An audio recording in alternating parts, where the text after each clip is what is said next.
ఆంధ్ర తెలంగాణలో తక్కువ ఫీజులతో high quality results ఇస్తున్న ఏకైక సంస్థ తిరుమల్ ఐఏఎస్ ఇన్స్టిట్యూట్. నవమాసాలు మోసి 12 బిడ్డకు జన్మనిచ్చింది ఓ తల్లి. పురిటి నొప్పులు భరించి ఓ పాపకు జన్మనిచ్చి తాను పునర్జన్మ పొందింది. పాపను తన చేతిలోకి తీసుకుని మురిసిపోయింది. కొన్ని నెలల పాటు బిడ్డను సాకి అమ్మగా ఆప్యాయతను పంచింది.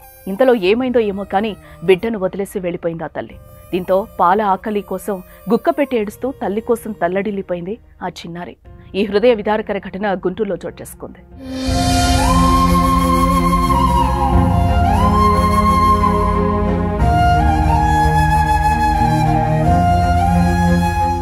అమ్మా, నేనేం తప్పు చేశానమ్మా? ఎందుకు నన్ను వదిలేసి వెళ్లిపోయావు? భూమిపైకొచ్చి ఇప్పుడిప్పుడే అమ్మ కౌగిలిని చేరిన తల్లిపాల మమకారాన్ని రుచి చూపిస్తున్నా చిట్టి తల్లి అనే పిలుపు వినగానే నా బోసి నవ్వుతో నిన్ను సంతోషపెట్టినా కదమ్మా. మరి నన్ను ఎందుకు ఒంటరిగా వదిలేసి వెళ్లిపోయావు? నీకేం కష్టం వచ్చిందని నన్ను ఒంటరిగా వదిలేసి వెళ్ళా? పాల ఆకలితో ఎంతలా తల్లడిల్లానో. వెక్కి వెక్కి ఏడవటం వల్ల నా గొంతు ఎండిపోయింది. అది గమనించిన ఎవరో వచ్చి అక్కున చేర్చుకుని గుక్కెడు పాలు పట్టడంతో ఆకలి తీరింది. కాని తల్లి వదిలేసి వెళ్ళిందనే బాధ నన్ను జీవితాంతం వెంటాడుతూనే ఉంటుంది. ఎందుకమ్మా ఇలా చేశావు? నీకు భారమయ్యానా? భారం అనుకున్నావా? పొత్తిళ్లలోనే చిదిమేస్తే నాకు ఈ బాధ ఉండేది కాదు కదమ్మా అంటూ ఓ పసిపాప మౌనపు ఆవేదన ఇది.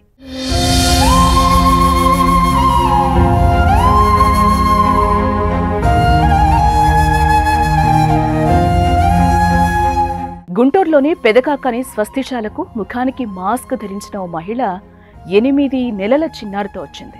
అలా అక్కడికి చేరుకోవడంతోనే ప్రార్థన చేసేందుకు కాలకృత్యాలు తీర్చుకుని వస్తానంటూ పాపను చూసుకోవాలని పక్కనే ఉన్న మరో మహిళకు చెప్పెళ్ళింది. అలా వెళ్లిన ఆ మహిళ సాయంత్రమైనా రాకపోవడంతో మరోపక్క పాప ఆకలితో ఏడుస్తూ ఉండడంతో తోటి నిర్వాహకులు పాపను తీసుకెళ్లి పెదకాకని పోలీస్ స్టేషన్లో అప్పగించారు. దీంతో కేసు నమోదు చేసుకున్న పోలీసులు చిన్నారిని సిడబ్ల్యూసీ సంరక్షణ కేంద్రానికి తరలించారు.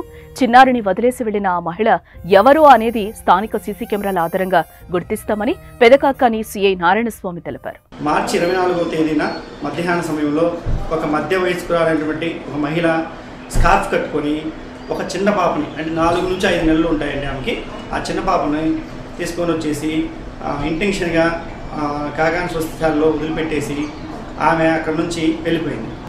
ఆ పాపను చూసినటువంటి కాకాని స్వస్థశాలకు సంబంధించినటువంటి సిబ్బంది అంతా వెరిఫై చేసి ఎవరు ఈ పాపని ఎవరు వదిలేశారని తెలుసుకొని పెదకాకని పోలీస్ స్టేషన్కి వచ్చి ఆమె అప్పగించగా మేము దాని మీద అన్ని విధాలుగా విచారించి ఒక కేసు రిజిస్టర్ చేయడం జరిగింది.